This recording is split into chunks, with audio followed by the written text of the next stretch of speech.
is very special to us because it is HasGeek's 14th anniversary on Sunday. And for those of you who don't know HasGeek, there are a lot of people here you can meet and they'll give you their version of HasGeek. My version of HasGeek is what we're doing over here today, which is building a network around very meaningful conversations and around topics that matter a lot in today's times. And I think this is why today's Geek Up is very special, because what Carl will bring to the table is that ethos of open access and open knowledge. And that's what we stand for, which is we should share openly, we should build more inclusive communities, and that's really the way forward, because in today's times where everything is so uncertain, the only anchor that we really have are strong communities. So on that note, I'm going to hand it over to Gautam John, who's the moderator for today's event. I do have the privilege of introducing Gautam, and I've known Gautam for as long as I've been in Bangalore, which is almost 20 years. Gautam's been a great friend, and he's been someone who one goes to because you want a logical understanding of how you do things. So it's a very analytical person, a very logical person who will break it down and tell you this is how you need to think about things. In his day job, Gautam is the CEO of Rohini Nidekani Philanthropies Foundation. Yes, I got it right. Don't ask me the acronym again. And when he's not wearing the CEO hat, he's doing things like this, which is evangelizing all the good things that we should do. And yeah, I'm also talking about things like health. He was the editor of one of the conferences we ran at HasGeek, which was on health and how to think about your body. So on that note, I'll leave it to Gautam and to introduce Carl and the event itself. Thank you. Thanks so much. For those of you who don't know Kiran and Zainab, they're the original glue and lubricant of Bangalore. They bring people together and they keep people moving. There is no better community than the one that they have built. But also congratulations on 14 years. You now have a teenager. Well done.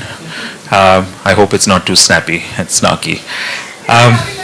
Yeah.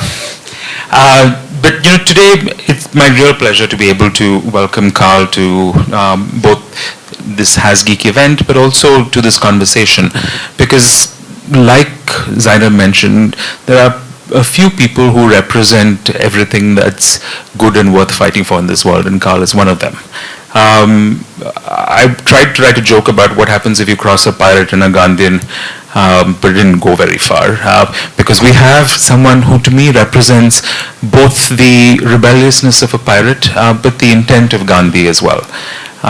He hasn't yet raided ships, but he's raided a lot of servers. And he does preach nonviolence for the most part. But the other part of Carl is really something that has influenced me a lot, the idea of openness. And while Carl works on it through a variety of different technical, legal, and philosophical methods, fundamentally his belief is that information, knowledge, relationships must be open. And it is in the openness and in the connection and reconnection that we make progress as individual societies and a world. But he also roots his ideas in Gandhian philosophy. The first time I discovered Carl was a Gandhian, I was like, huh?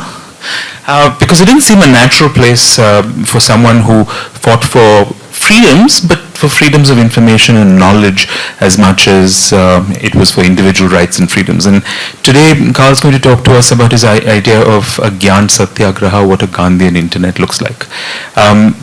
He's built many of the world's archives bricks by bricks, byte by byte. But today he's here as a true servant of knowledge and the original freedom of information fighter. I give you Carl. Thanks. Thank you, Gautam. Congratulations on 14 years of HasGeek. Here, have a seat. I'm gonna. I'll bring the seat and come back to the Q&A. Okay. But look, I'm gonna try. This is a dry run for some thoughts I have, and we're hoping to maybe do another event in February. But I thought I would try some of these ideas out and see if they work. And I want to begin with something that got me started on open networks and open knowledge. And you may not know this, but in the 1980s there were two internets.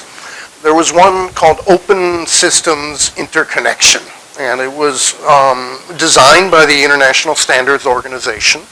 The good and the great supported it, right? European Commission put 2 billion euros into OSI, US Defense Department, IBM, Digital Equipment Corporation. This was going to be the smart network. And the idea was that the network, AT&T in the United States, would get smarter and smarter, and they would have a menu of services. So they would sell you texting for 10 cents a text, for example. But all the intelligence was built into these telephone switches. Huge amount of money went into it. ISO, International Standards Organization, boasted they were having 7 meetings a day all over the world designing this. It was feature rich if you could afford the standards, because to know about OSI you had to spend a lot of money. The standards were hundreds of dollars.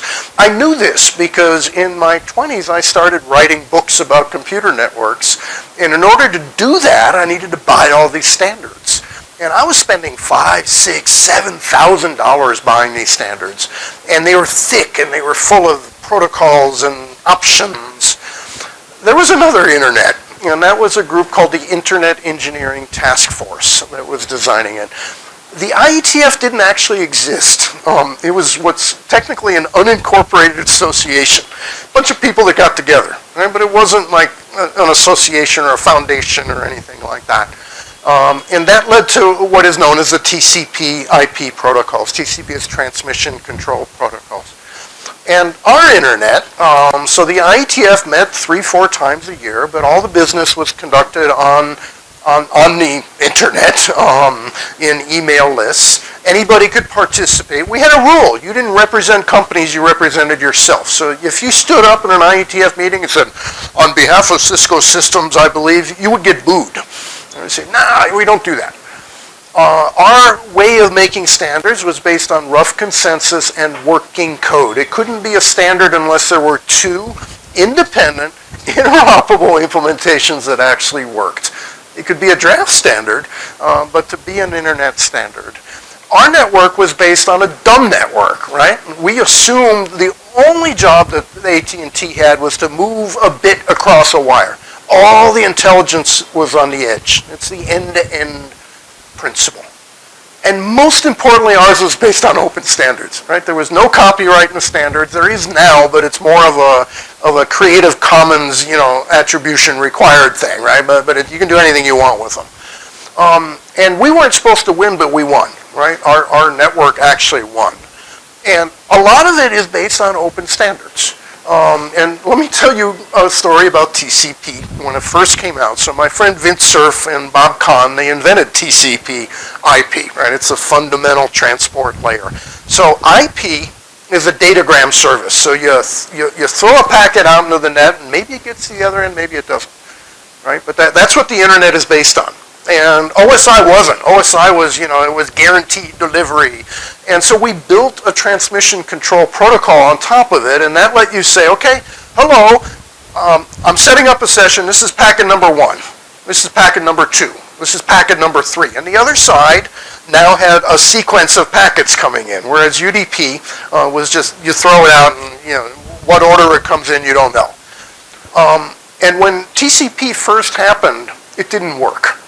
Because what happened is you would send a packet out and you would need the other side would acknowledge, I got it. Okay, so let's say the network is sick. You send out a packet and you don't hear back. And so you send another packet, you don't hear back, and you send it again. And what you're doing is your network is sick and you're overloading it with even more junk, right? And so there was a random guy at UC Berkeley that said, wait a minute, I know how to fix this. And he sent in a 12-line patch. And it's called the back-off algorithm. So what you do is you send a packet in, and if you don't hear back, you wait 30 seconds, and you send it again. And if you don't hear back, you wait a minute. If you don't hear back, you wait 2 minutes. And so rather than overloading the net, you're letting it heal. And all of a sudden, the internet started to work. And it was this random guy. And so one of the things I learned about the internet, there's always somebody smarter than you out there. And so when you put a database online, always make it available in bulk, because then somebody else is going to do something magic with it. And that's a lesson that we kind of embraced. No patents. Patents were considered like uncool. Tim Berners-Lee was asked many times why he didn't patent the web, and his answer is because the web wouldn't have worked. I invented podcasting. It was a hack, right? I put audio files on the internet, you could FTP them down. But somebody came along 3 years later and actually got a patent on podcasting, and luckily EFF helped me beat it back. They say, no, we did it earlier. And, podcasting was public domain. I mean, when I started Internet Talk Radio, I just said it's public domain. Richard Stallman flamed me and said I should have, GNU lefted my radio programs. And I was like, Richard, that's dumb. It's like you can do anything you want with this. And so there were two internets, right? The OSI is what I would term the Raj internet, right? It was a top-down, this is how you have to do it. And it never really worked. And ours was a Gandhian internet. If you look at Gandhi was like, go to the villages, and we were like, no, go to the desktops. But it was very much the same values. Knowledge needs to be available. It needs to be available to everybody. Today, we have an East India Company internet. If you look at Meta or Reed Elsevier, right? And we have a lot of gateways out there, people that are intermediating. They're in the middle. And, you've become the product. They're monetizing you.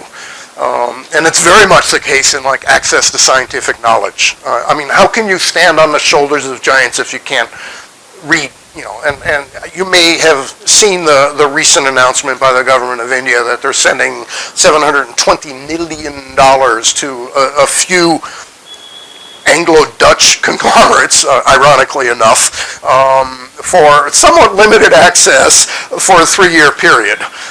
And that was not coupled with open access to, scientific knowledge that's funded by the government.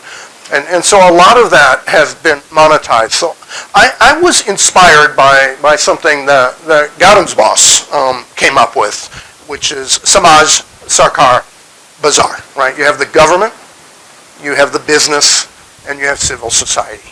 And you need all three. And I think what's happened is that we have tilted, right? They need to be in balance, right? You need civil society. You need the kinds of things that we do in civil society. You need business, right? You need commerce. You need shops. But we've tilted. And this has happened periodically through history, right? We've tilted towards government top-down, runs everything. There's been societies in which government even runs the stores. There are government-run liquor stores in India. And I am a firm believer that there needs to be a balance and there needs to be an infrastructure. And it is my theory, and that's what I'm trying out here, is that the Gandhian internet, the thing that I've worked on for 30, 40 years, is not that different from the open source world. And in fact, the reason the internet works is we built on top of open source computing. Right? There was, before we came along doing the network, there were people out there building Unix, doing an amazing job on Unix. And it's an open operating system and it works. And, for a long time people would run, Microsoft servers, or in my age in the 80s, it was like, IBM MVS TSO and, the DEC VAX VMS operating system. But again, and those were supposed to win, right? Big IBM mainframes, and they're still out there, but Unix has basically conquered the world. If you're running big servers, you're running some variant of Unix, right? And that open source world and that open protocol internet is vital to the bazaar, right? You can't build these big businesses without that infrastructure, but it's also vital to civil society, to libraries, to hospitals, to all those things. And so to me, open source, open network, open access to scientific information, but also open access to the law. The area I've worked in for a good 20 years is making the law available. So in the United States, believe it or not, 25 states had copyright over their state laws and had given the exclusive right to sell them to a couple vendors like Lexis and West. And I bought the official code of Georgia annotated and a whole bunch of other state codes. And I scanned them and I put them online. And I was sued by the state of Georgia. And I was sued, and in their complaint, they accused me of a practice of terrorism, which was a huge mistake on their part. The judge didn't care, right, about terrorism. I was like, that's nonsense. But the press loved it. and they ran pictures of me wearing a suit and tie testifying before Congress, local man accused of, terrorism for posting the law. And what I loved about that issue is I can explain my side of it in less than 1 minute, right? And the other side was like, well, public-private partnership, there's no free lunch, this is complicated, the law is technical, you wouldn't want to read it anyway, and, it takes them 8 hours to explain why they have to have copyright on these things. I won. Supreme Court actually sided with me. What brought me to India is I wasn't just doing state laws, I was doing building codes. Because in our modern world, like sedition laws, most people, that's not relevant to you. But everybody's got to worry about building codes and electrical codes, and you work in a factory, the safety of textile machines and the safety of ladders, and there's a huge number of these codes that have been made into law. So in India, you can't sell a motorcycle helmet, at least in theory, unless it conforms to the Indian standard for motorcycle helmets. And in the United States, all our building codes were behind paywalls. They were copyright, you can't use them, fire codes. You couldn't copy them. So I was a volunteer firefighter for a while. I've lived in a lot of rural areas. And I couldn't copy the state fire code and give it to my fellow volunteer firefighters because there were big keep off the grass signs on them. And so the thing I was doing was I bought all the building codes and fire codes and electrical codes for the United States, and I posted them, and we were sued. There was 10 years of litigation. We went to court and we lost, and we appealed, and we won, and they sent it back to the district court and went back to the Court of Appeals. And the court ultimately ruled that these are my non-commercial use of the law, even though I was using the entire fire code and posting it, was legal. Right? Because in a democracy, if you have the rule of law, you need to know your rights and your obligations. And that's what brought me to India, because I started posting all the Indian standards. I actually, when Obama took office, a guy named Anish Chopra was named Chief Technology Officer of the United States. And I went to see him, and we had a nice chat. He goes, so what are you up to? And I said, I'm posting building codes and electrical codes and, things incorporated into federal law. And he kind of laughed. And I said, well, I'm thinking of doing India. He's like, well, you should go see my friend Sam Petroda. He's my peer. And then he stopped and he said, well, actually, so when Manmohan Singh and Obama had the big summit, right, 100 people in the room, Anish was, off on the side in a chair. Sam was right next to Obama, so he's not quite my peer. And I went to see Sam Petroda and said, I brought him a bunch of the standards so he could see them, the Indian standards, because I had bought a bunch of them, and I showed them to him, and I said, I'm thinking of posting these online. And he's like, well, so why are they copyright? And it's like, it's the way they do it. Like, why do they cost money? Well, I don't know, and I'm thinking of posting them. And he was like, this is good, do it. It's like, the Bureau's going to be really annoyed. He's like, I don't care. And it's like, okay, fine. And so for the next 9 years, I was doing a sort of satyagraha on Indian standards, and to the credit of the Indian government, a couple of years ago, they said, and we actually sued them in the High Court. We did a PIL. My friend Sushant Sinha was a co-petitioner. He's the founder of Indian Kanoon, open law for India. And a couple of years ago, the Indian government did the right thing, and they now make all the Indian standards available. And so sometimes when you're doing a satyagraha, you can just simply explain what's going on, and maybe the other side will do the right thing. Sometimes they don't. And a lot of it is just persisting. And so to me, and that's kind of the whole point of this, and then I want to bring Gautam up and we're going to start talking, is that you need to fight for these things. So Martin Luther King says change does not come rolling in on the wheels of inevitability. It comes only with continuous struggle. And Ambedkar teaches us that government for the people, right, is not enough. It's got to be government by the people. You can't have a functioning democracy unless the citizenry is educated, right? And that's not just access to the law, that's education in general. If you look at the Indian Constitution, you have the right to practice the profession of your choice. Well, how can you do that unless you can learn your profession, right? And so access to knowledge is not just a key for, like civil society functioning properly. It's a key for any democracy to actually work properly.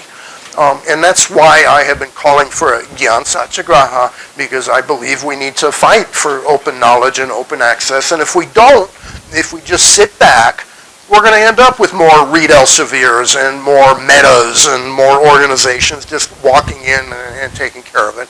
And I don't think that's good for business, frankly, because I think, business thrives when there's new and innovative startups. And so open knowledge, I think, is good for the bazaar. I know it's good for Sarkar, right? Because open source makes government function much better. I have seen so many instances of government hiring in our country, Lockheed Martin, to build custom code that just doesn't work. The system for our national archives, they had spent, I think it was close to $1 billion, and the system just didn't work. And not only that, Lockheed Martin had taken out a bunch of patents, systems and methods for like building electronic archives. So even if they got fired, they would still have patents on that core knowledge. And so I think open source and open knowledge makes government much more efficient. But I think it's vital for civil society. And so that's my thesis. And Gautam, maybe we can talk, and you can tell me why I'm wrong, or we can things that we've missed, because this is complicated, right? There's no easy answer to like what makes things work, what makes a better internet. But our internet is still an open internet. Despite the fact it's been really centralized, you can come up with a new protocol and you can invent a new service. It might be a bad service like crypto, right? But you can invent new things and you can change the way things work. And I think it's vital that we fight for that and fight for keeping the internet nice and clean and working. But I think the same goes for how our computing works and how we do the law and how we do access to justice and how we conduct science. And to me, those are all part and parcel. Thank you so much, Carl. Everyone, the original internet pirate.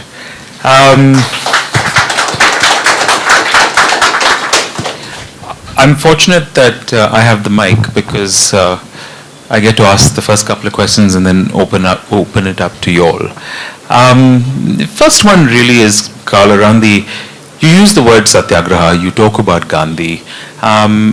But what about the other principles, non-violence, self-reliance? It feels like they could all be germane to this discussion as well, particularly the self-reliance one. So do you want to expand on the idea of, Gandhi's influence on your work, but also how it might influence the ideas of technology and access? Okay, so nonviolence and self-reliance, that's two topics. So nonviolence, you said pirate, but I'm not a pirate. And in fact, I've learned a lot from not only Gandhi, but Martin Luther King and Nelson Mandela. There is a way to question authority and to make change. And I gave a speech at Mayo College once to all the very, very rich boys there. And it was all about civil disobedience and civil resistance. I had a 3-star general on stage with me, the headmaster. Said, look, if you're the only one throwing rocks at the window, you're doing it wrong. So one of the lessons you can learn from Gandhi, for example, is that if you're going to do something, right, if you're going to stand up and say, this is wrong, Indian standards need to be online, you don't hide, right? You don't just put them online and do it anonymously. So before Gandhi went to the sea to make salt, he sent a letter to the Viceroy, dear friend. And he said, look, I'm going to go make salt, and here's why. And, I don't have to go make salt. You can just get rid of the salt tax. And I think it's important to have a story, and that's something I've learned a long time ago. And so Indian standards, I didn't just post them and kind of hide and hope nobody would notice, which is how a pirate would do it, right? Which is, there is arguably a place for that method of doing things, but it's not how I do it. So what I did is I posted them online, and I sent a letter to the Bureau. You will be delighted to know that more people have access to your standards. They were not delighted. State of Georgia, same thing. When I put the official code of Georgia annotated online, I put a copy on a peanut thumb drive, and I sent it to the Speaker of the House and the Attorney General. And again, they were not delighted. So nonviolence is partly like conducting yourself in a way that you signal what you're doing, right? And that means if the other side hits you, you may have to take the blows. But you're not just throwing bombs and running away, right? You have to confront the situation. You have to have a story. You have to explain why you're doing this. And with me in India, that meant I had to learn a lot, not only about the history of India, but also about the Indian Constitution and the values that are embedded in it. Because when you're talking to a government minister, you need to do that. Now, self-reliance. It's really easy to say, hey, I'm going to get my Apple, my iPhone, I got my Facebook, and I'm just a consumer, right? Same thing with democracy. Yeah, I voted, but, government you can't change it. It's what my friend Tim O'Reilly calls vending machine government, in which you pay your taxes in and your government comes out the slot at the end. So self-reliance means that, you need to control your computing environment and you need to learn how to operate your network. And, if you're a scientist, you need to learn about open publishing and data repositories. And everything is technical. The law is technical, right? If you're going to practice the law, you need to learn the mechanics of the law. If you're going to practice science, you need to learn not only your lab, and your statistical techniques, but you need to learn how to manage your environment. In my world, you need to control your network. You need to understand how your network works. And that's actually how I got into that, is I just started doing a deep dive when I was at Indiana University at their computing center, learning, how the networks work. I ended up helping put IU on the internet. And I think self-reliance is understanding how the world around you works. And that might mean learning about your Constitution, which any citizen needs to know about. It means if you're in a semi-technical world, you need to learn about it. And I think self-reliance is a key underpinning to a functioning democracy. Thanks so much. I want to pick up on the one thing that you said, right, the role of an individual. And you also talked about the East India Company kind of overhead and structure, extracting a tax on every transaction on the internet. But what is the balance of power between the individual and the structural element, right?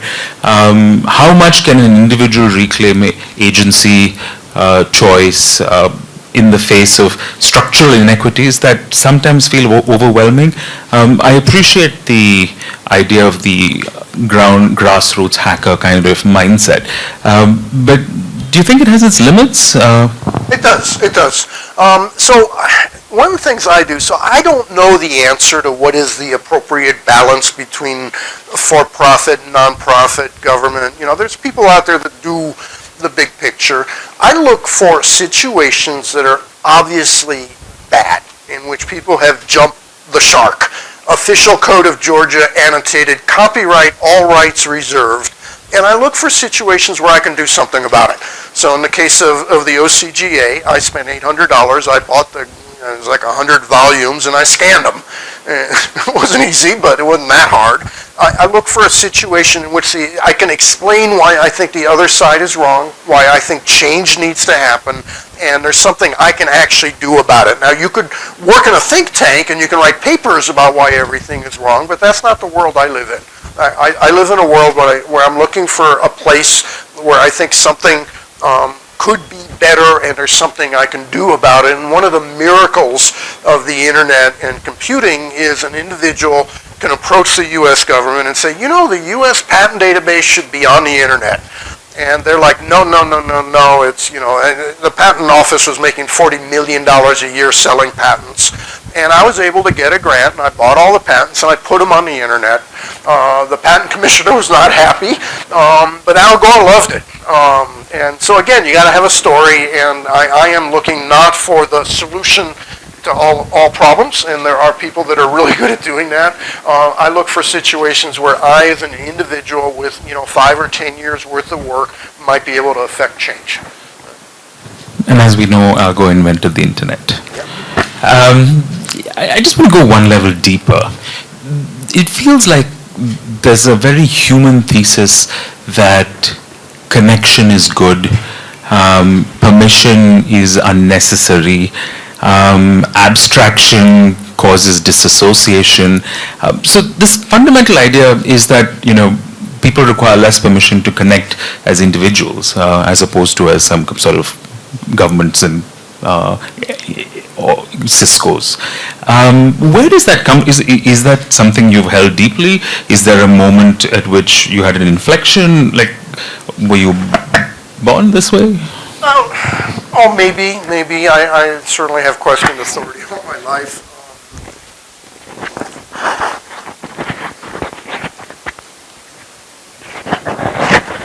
But look, I have no objection to, Google making billions of dollars making a better system. I use Gmail, for example. I used to run my own mail servers, and I finally decided it was much easier to do that with Gmail. But I think there's a lot of situations in which maybe, so what's important to me is not that I use Gmail, but that if I decided I didn't like Gmail for some reason, for some deep reason, right? It's like fundamentally bad, I ought to be able to come up with my own system. And so it's important to me that if I have a mail server, I ought to be able to send mail to someone who is on Gmail. That idea of interconnection, right? So I'm no longer on Twitter. I just said enough, I can't handle it. I'm on Mastodon now. I run my own Mastodon server, and I think that's the way the world should work. I have no objection if Google gets into the Mastodon business and runs the ultimate, big Mastodon server.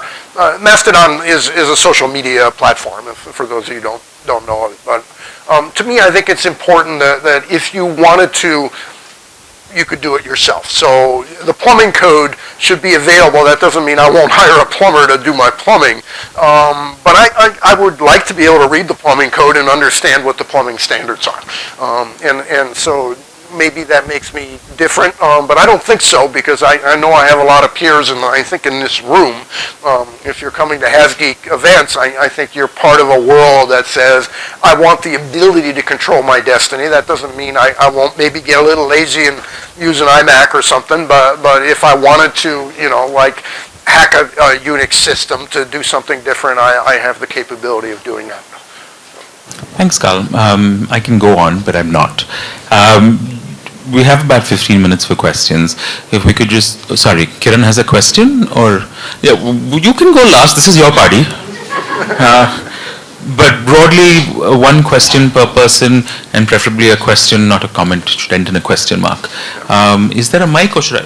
Thank you so much. I'm happy to pass the mic around as well. Does anybody have a question? No?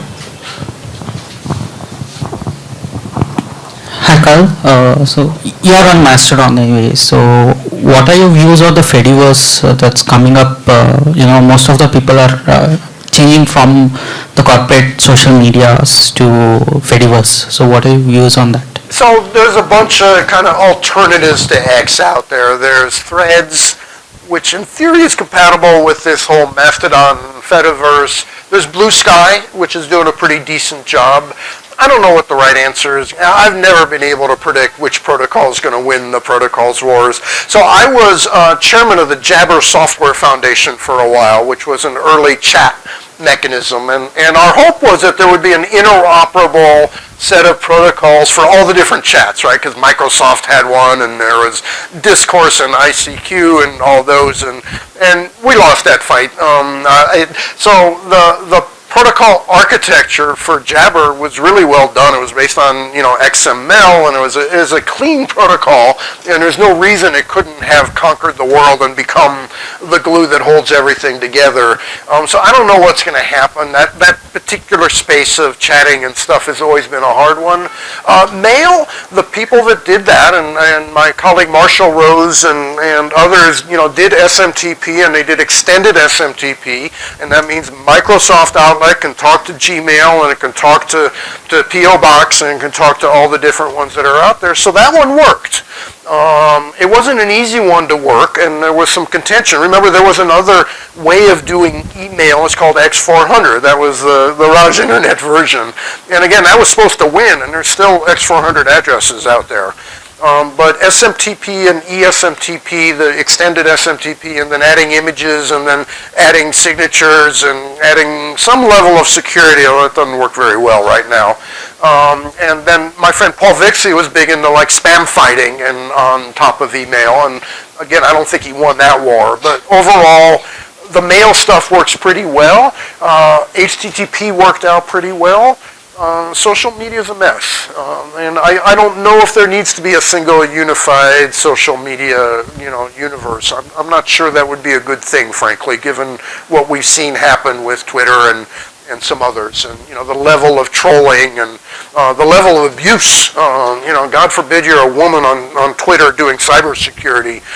You're just going to be trolled, and I mean the level of abuse people like Eva, who's the EFF cybersecurity expert, get is just like astounding. Hi, Carl. Thank you so much for that just very insightful sort of first few opening remarks. I think my question is, how do you prevent from being jaded when fighting the good fight? Oh, I don't know. It's you just got to keep plugging at it. I think it's the only. You have to. So that's one reason I have done a deep dive into Indian history, into the civil rights movement in the United States, but also before the civil rights movement, the Reconstruction, early history of the American Republic. And people have been fighting for years, and sometimes you win and sometimes you don't, but you can't win. And one of the things I've learned is if you want to do anything significant, you better be prepared to spend at least 10 years on it. It took me 10 years to get the patent database online. The standards fight I've been doing since 2007, even though I have European Court of Justice has backed me, the U.S. Supreme Court has, they're still fighting. They're still playing hide the code. I've got at least 5 years, and I may not win that fight. But because, sometimes you win, and sometimes you win fights that are much more important than the ones that I do, right? The right to vote for women, for people of color, the right for education if you happen to be of an untouchable or of this caste or that caste. And those fights are truly important. And arguably people have won those fights, but arguably, like if you look in the United States, we had a Civil Rights Act in 1964. There's still a huge problem, right, of segregation in schools, and there's still, Black Lives Matters is a perfect indication of the problems that we continue to have after 150 years. And I think that's the other reason you have to keep fighting, because, you have to, right? Because if things are wrong and they're not happening the way that they should be, we have to stand up, because if we don't stand up, then change will never happen. Carl, so I think given that you've interacted a bit with the Indian in IT ministry or infrastructure, I wanted to get your thoughts on, what is the kind of privacy satyagraha we can do around data privacy in India, right? So it feels like we're far behind the Europe, maybe even further behind than the US. We are nowhere in terms of thinking about data privacy at an individual level.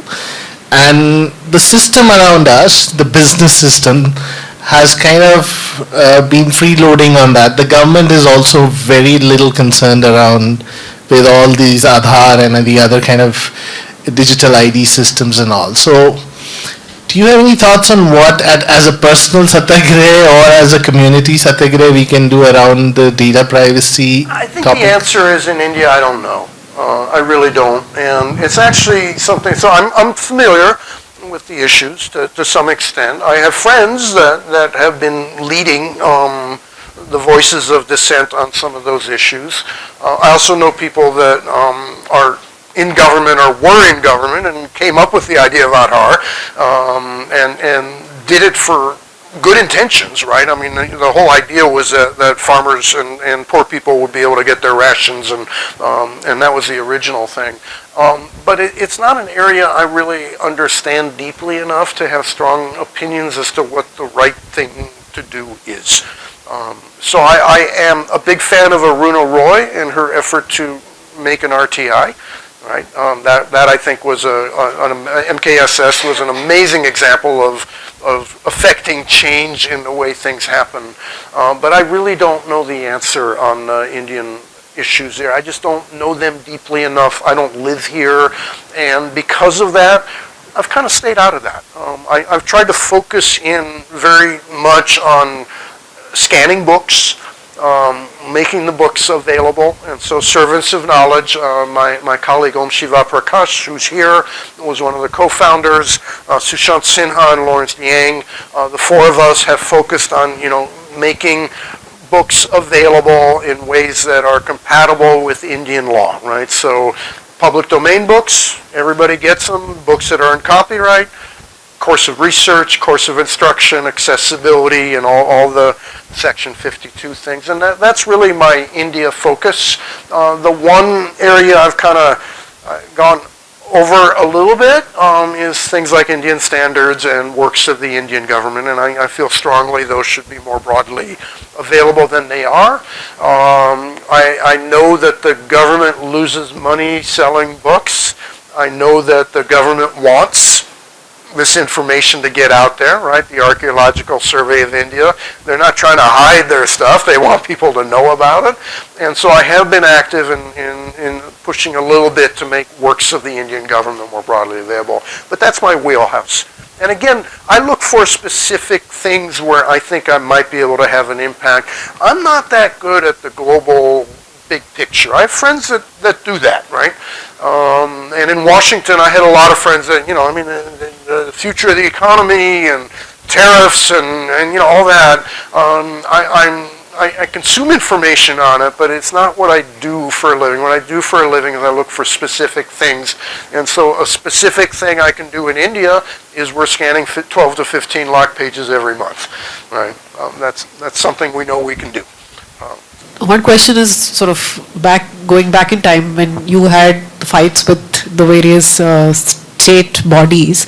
What was the primary reason that there was an opposition to what you did, right? Is it that the concept of the role of the state hadn't evolved as much, and therefore the Raj internet was just a symptom of what was the expectation around the role of the state? So I don't know how you thought about that.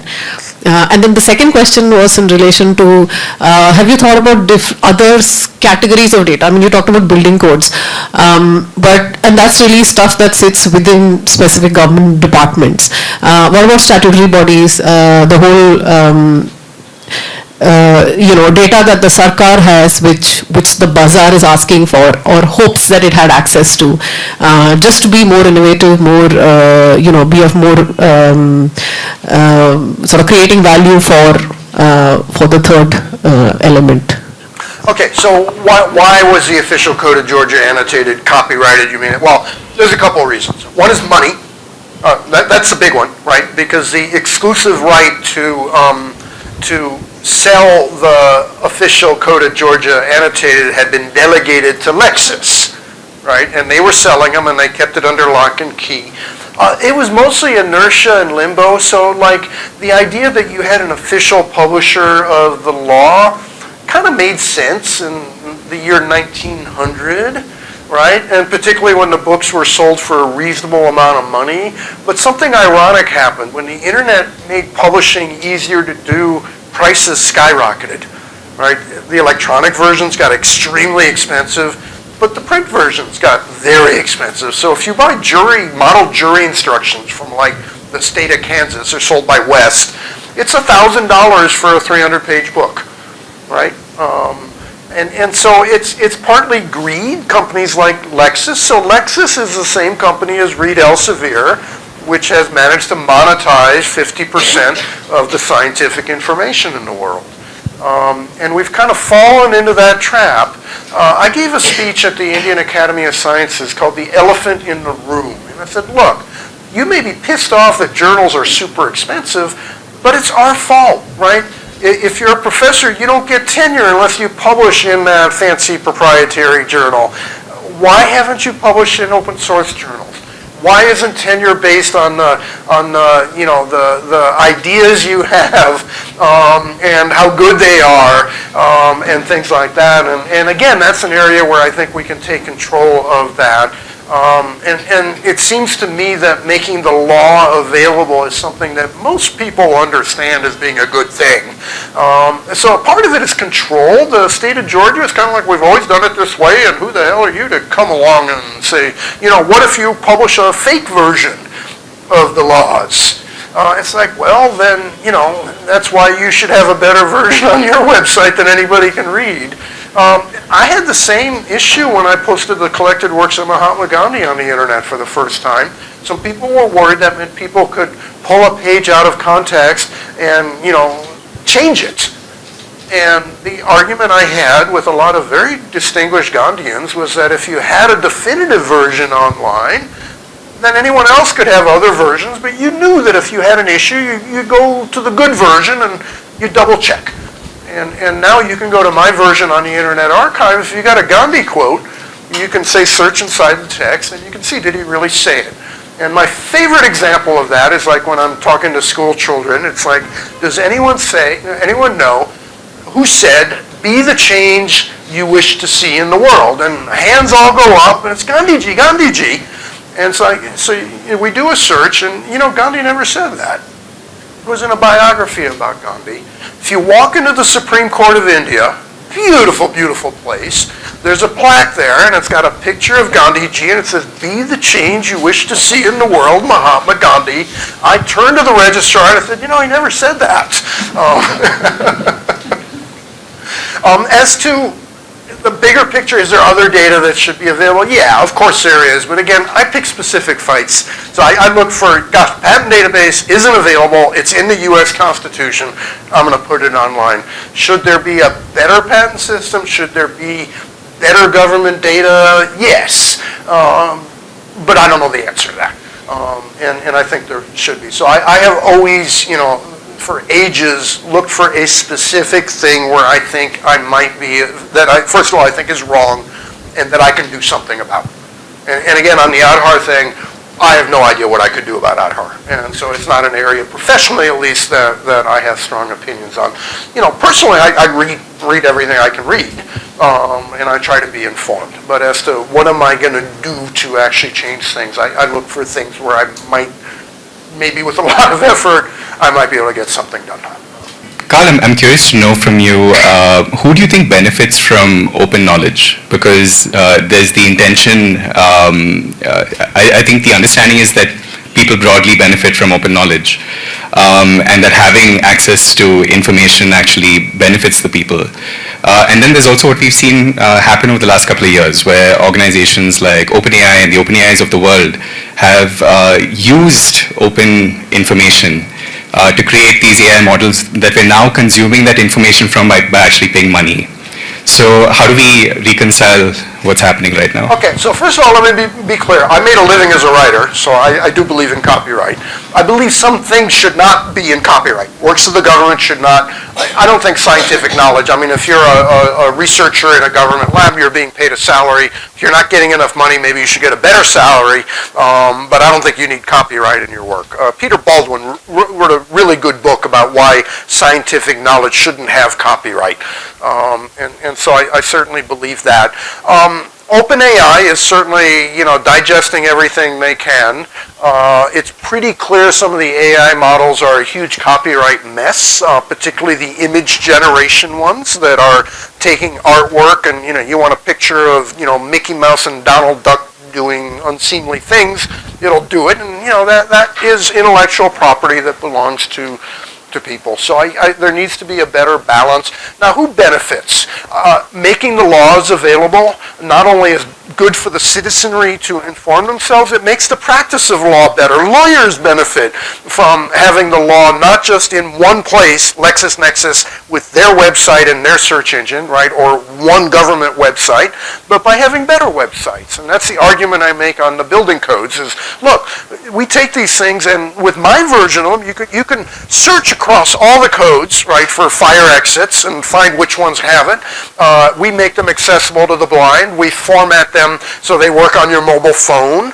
And people should be able to do that. And so I think society at large benefits. I think it's essential for a democracy, right? You cannot have a democracy without open knowledge. But I think the professions benefit. So when I put the Securities and Exchange Commission online, at the time, it was a $300 million industry. You had to pay $30 for the report of an IPO or an annual report.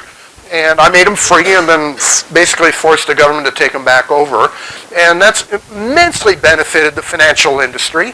It's really good for reporters because they can, it used to be if you wanted to get, financial reports and you're a reporter, you had to go to your editor and say, I need $2,000 to, buy them all. Same thing with court documents, right? If you wanted to look at the PACER database, which is the U.S. District Courts, and you're a reporter, you spent a boatload of money getting that stuff.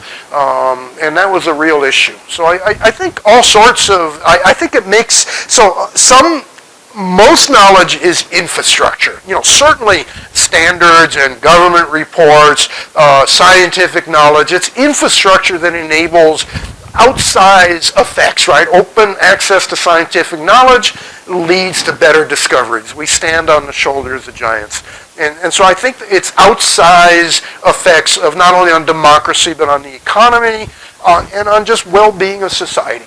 And so and remember, copyright is not about you can charge money for your book. It's about promoting knowledge, and the way we promote knowledge and innovation and creativity is we give you a limited sets of rights to sell your books. And again, I made a living selling my books, but it's a balance, right? And what's happened with copyright is it's tilted to I have copyright, I can tell you everything you can do, you must ask me permission for anything you want to do. That's not how copyright was supposed to work. And it doesn't benefit society when that happens. So it's a balance. And again, it's Rohini Nilekani's 3 pillars. There needs to be a balance among them. And there needs to be that infrastructure that feeds all 3 of those pillars. And that's knowledge. So as you've been working with governments across the world, I suppose, so have you encountered any usage of ontologies or interoperable linkages between laws? Because as we see, collecting and archiving these documents is a tremendous task, but the rate at which they update, the rate at which they are modified in India at least, that is also quite tremendous. I mean, it's efficiently done at their level, but they don't. That's why the publishers seem to gain an upper hand over open source databases. So have you encountered what I've seen, as a researcher, as somebody is utilizing ontologies, what I've seen is that they permit you to create version histories, they permit you to interlink, and they allow people to annotate freely. So all of these, if you have any thoughts on Open OASIS standards, for example. Yeah, so a lot of what I ran into, like on the SEC database, is that you need value added, right? You need red lines, you need revisions, and that's the job of industry. And I think what I contributed was going back to government and say, well, that doesn't mean you have to take the entire database and give it exclusively to one company. You could do a better job with your data, and that leads, so like with the law. Yes, it's hard. Companies like Lexis and SEC and the others do that, but Sushant Sinha runs Indian Canoon. He takes the laws, he brings them in, and the court cases, he puts them in a common format. He's willing, if you're a legal startup and you want a copy of all the court judgments, he'll just give them to you. API access, And again, government could do that. And so when I ran the SEC database, the way I got it over the wall is I ran it for 2 years, and I was getting 1 million viewers a day in 1994 on the web. In fact, we didn't even start with the web because I was skeptical this web thing was going to happen. So we started with a Waze database and FTP and all that. And then I put a sign up on our website saying this service will terminate in 60 days. It's not my job to do it, it's the government's job. And the government was like, oh my God. And I published our source code and our stats. And finally I got an audience with the chairman of the Securities and Exchange Commission. He's like, so Carl, how much does it cost to run this thing? I said, well, it cost me $300,000. It would cost you a couple million. And he's like, really? And he called the Wall Street Journal that night. He said, we're going to put this database online because, the purpose of that database was not to sell $30 documents. The purpose was to make our public markets efficient and transparent and function properly. And so what I try to do is push as much of that back into the government. Sushant and I have had the conversation many times. It's like, Sushant, if the Chief Justice calls you up and says, I want Indian Canoon to be, run by the government, will you come in and help us do it properly? He'd drop what he's doing in a second, and he'd go help the government do it properly.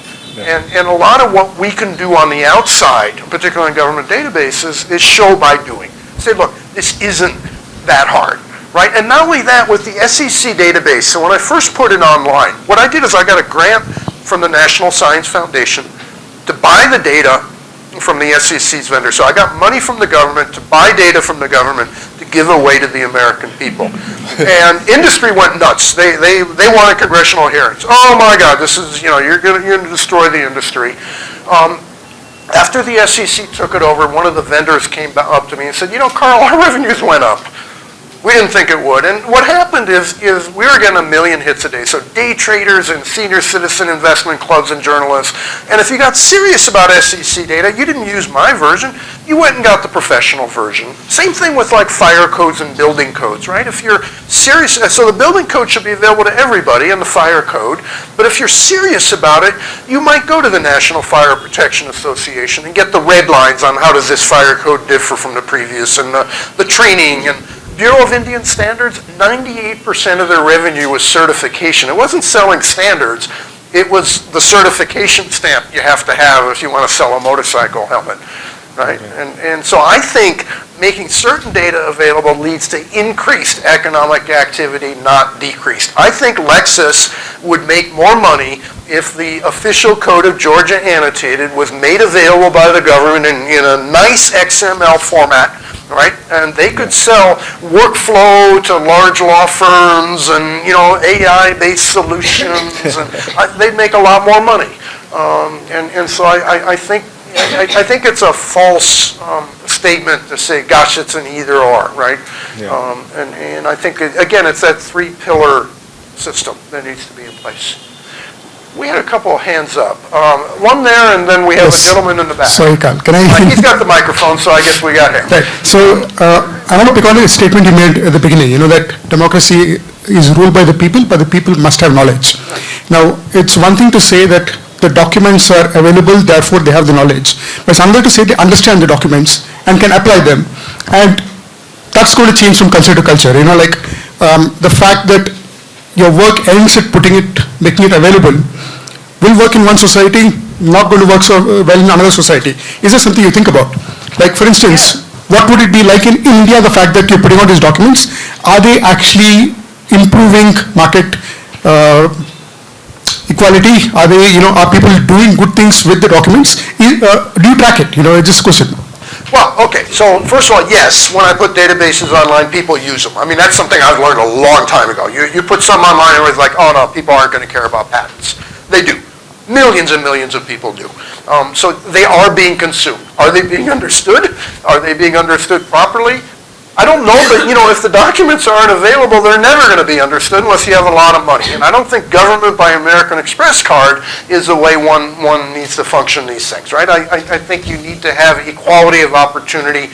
Same thing for like small startups and big companies. Small startups aren't going to be able to compete if they are unable to get the raw materials they need. So if you have to buy $1 million operating systems to run a computer on the internet, as opposed to downloading Unix and scaling yourself up over time.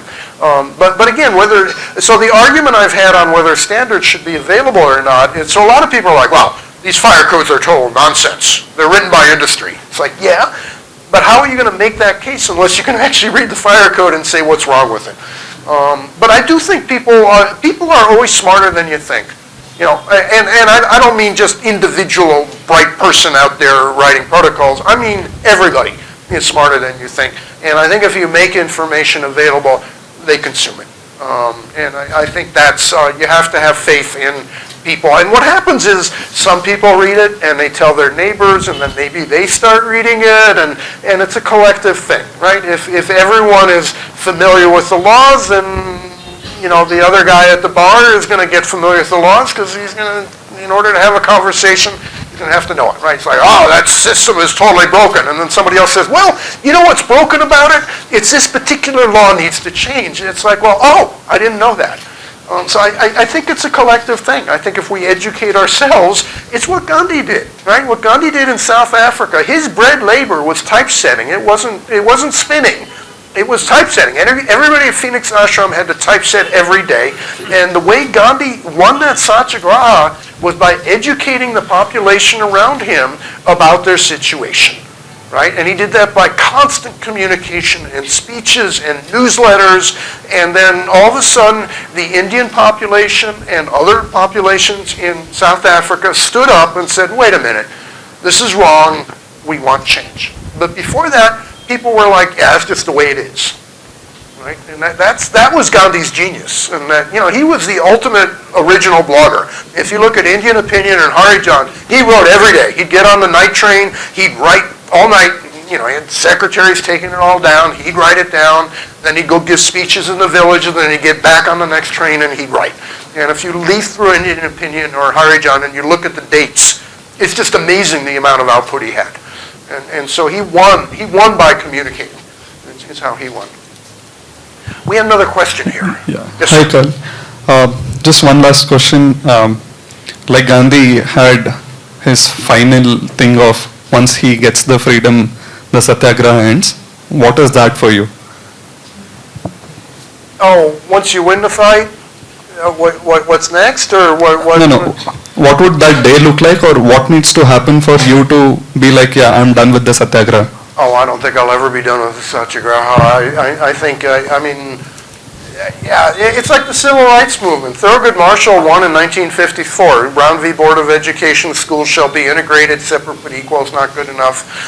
He had 100 lawyers out in the field trying to integrate schools for the next 10 years. And again, he didn't win, right? I mean, you look at America, we still need to, it's a situation of continual improvement. That's what society is. It's like fighting climate change, right?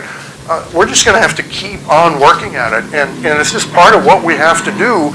Democracy is again, continuous struggle. That's what Martin Luther King said. You just have to keep working at it, and if you don't, other people will. And they're going to like monetize you, and they're going to take advantage. We just have to continue.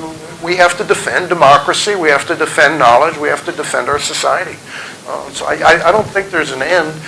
You hope you get some partial victories in the middle. That would be nice. And you can look at it and say, well, that's progress. But then, you got to keep going. Thanks so much, Carl and everyone. Moderator's privilege again. I get to do a rapid fire round. We did not discuss this, but here we go. First word that comes to mind when you hear knowledge. Oh, that's a pretty broad concept, isn't it? I mean, knowledge, it's everything. One word. It's knowledge. One law or standard you think must absolutely be open for everyone in the public. Oh gosh, well, the building codes in our modern society is one. I mean, there are more than one. It's a complicated society, but building codes. Building codes say things like a building must have 2 fire exits, like a hospital or a school, and one of them can go into the courtyard, but at least one of them must look out like into the road. These are crucial in particularly our cities, right? It's super crowded, super dangerous. So building code is number one, but looking through the standards, oh my gosh, there are so many that are so relevant. There's a standard for how to enter a sewer, right? And as you know, people are constantly entering sewers and dying. There's a code of practice. It says, wear a mask. If you have a cut, it needs to be covered. And that standard must be available to people that have the unfortunate duty of entering these sewers, right? They should at least be at some level of protection. So I think all of them need to be available. But building code, yeah, you start with that. Fire codes, I mean, there's a whole bunch. One piece of tech history you'd love to rewrite. Oh, maybe the DRM on DVDs. That was dumb, particularly the whole country, special codes, which was dumb because, you can just like remove them, but I don't know. There's internet protocols that I wish we could have revisited and done differently. I'll tell you one thing I don't like. So I fought very hard. The web is port 80, right? Port 80 is HTTP, and then there's a secure HTTPS. But there were going to be a whole bunch of other ports with different protocols, and Marshall Rose and I came up with something called BEAT, which was a XML-based transport protocol that would have worked for instant messaging. But everything now gets funneled through port 80. And so that's a piece of tech history I wish we could have figured out how to not, you know what happened? You would go to your corporate network and there was a firewall in there, and you know, there'd be one open port, it'd be port 80. And it just became so much easier, rather than fighting with the IT staff to open another port, you just shoved everything through port 80. So now you have APIs and, you know, port 80 is carrying, you know, different kinds of payloads.